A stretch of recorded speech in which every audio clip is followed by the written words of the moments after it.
Hello, this is Poco Loco. Welcome to my channel. My name is Chelsea Abeg and I am here. I started this vlog to spread health and awareness and positive living tips, and also to clear up some common misconceptions about health and environmental related things and topics. All right, so why am I doing this vlog? Well, I'm doing this because I originally started going to nursing school right out of high school, and I always knew I wanted to help people. So I got into the nursing program, started working in the hospital, and I realized I was too sensitive to all these sick people dying. Doctors didn't have answers, and there was nothing I could actually do, and I just didn't have the heart to do it. It was too much for me. So I decided, okay, well, maybe I can go into school for nutrition. So that's what I did. And in multiple nutrition classes, I would ask these professors in huge auditoriums with hundreds of students, I would ask them questions that the professor would look me dead in the eye and tell me they can't answer. They can't answer my question because they could lose their job.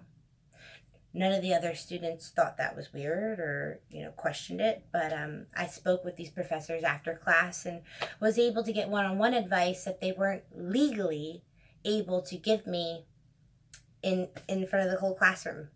Their job, teaching about nutrition. They weren't legally allowed to answer some of my questions about that. So that got me extremely discouraged. I realized, well, I guess I'm not going to be a nutritionist after all. So I decided to go into environmental science, and I have been helping out with plants and doing research with blueberries ever since. I have my bachelor's degree in environmental science from Rutgers University. Lovely, lovely school. Highly recommend it to anybody who's interested in going to a very well-known school that is pretty fairly easy on your budget and is very professional. Anyway, so enough about school. 5 years ago, I had a daughter. Shortly after having my daughter, I was diagnosed with cancer, cervical cancer, and I have had cervical cancer removed 3 times now. And I just told myself that this couldn't be it.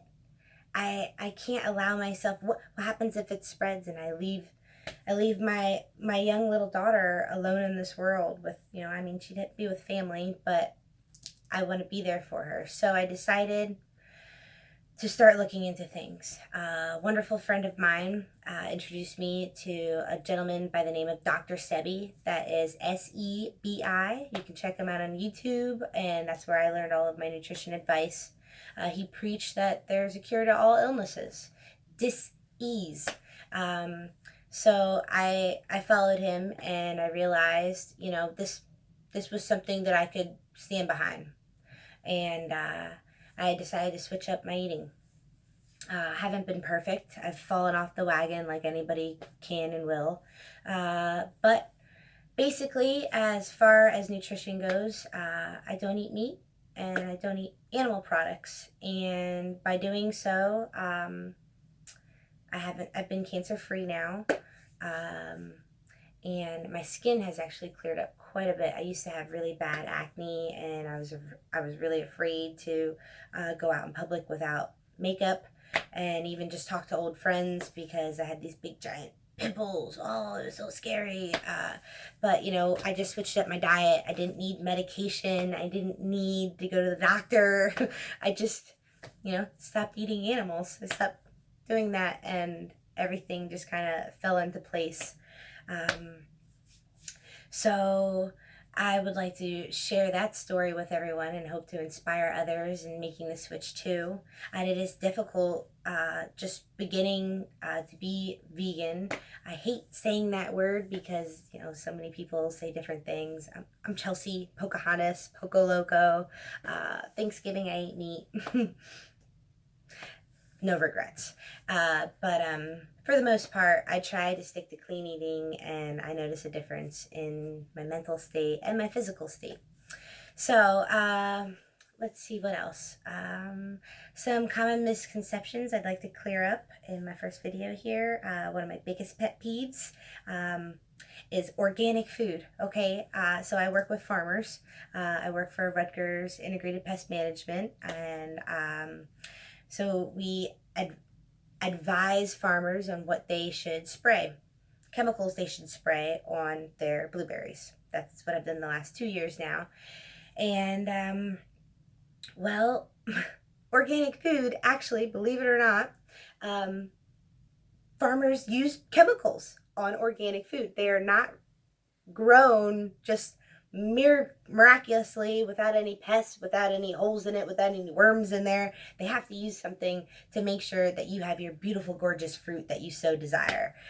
So there are two main FDA approved fertilizers that are considered organic. Now, what makes them organic is, get this, organic chemistry. I'm going to take you back to some high school chemistry, right? So organic means that it will like other things that are organic. Our bodies are organic.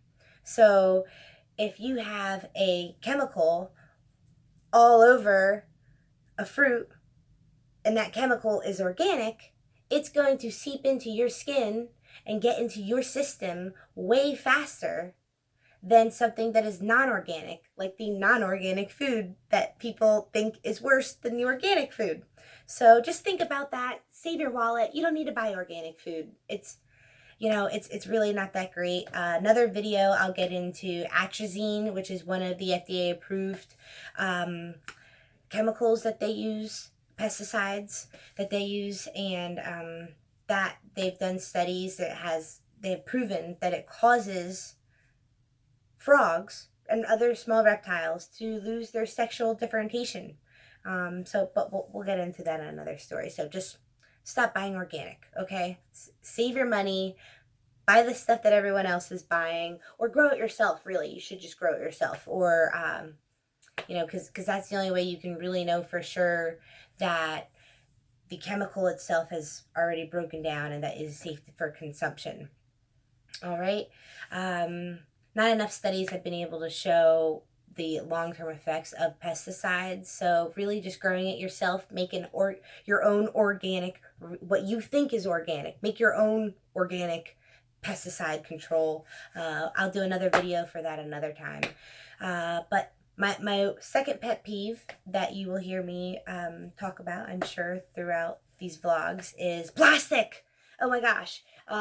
Plastic. Okay, so BPA free. Okay, so wonderful. Somebody figured out that one chemical in plastic causes cancer. It's a known carcinogen. So everything now says BPA free. Well, guess what? That's not the only thing in plastic that causes cancer. That's a known carcinogen. Plastic should be avoided at all costs. It's lighter. It's cheaper, they tell you, only because it's lighter for shipping, for fuel purposes. Plastic is made from oil. So you think you're saving the world or something by recycling. It's really not. Recycling isn't even a profitable industry at this point in time. So stay as far away from plastic as you possibly can. Definitely don't put your food in it in the microwave. You shouldn't use a microwave anyway, but I get it, in like fast times.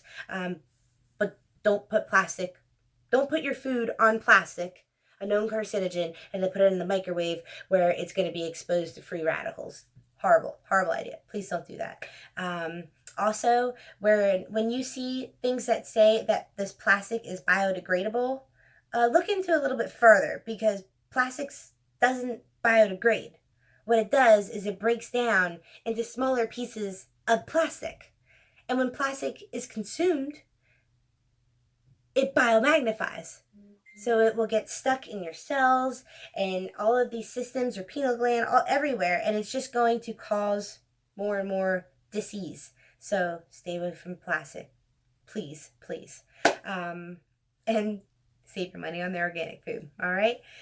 So thanks for listening, you guys. It's been great. My first vlog. I hope you enjoyed it. And I hope if you have any questions about anything and want to hear about something specific, leave a comment. Feel free to reach out to me on any of the social media. You can find me on Facebook on Chelsea Abeg, and then Poco Loco with Twitter and Instagram.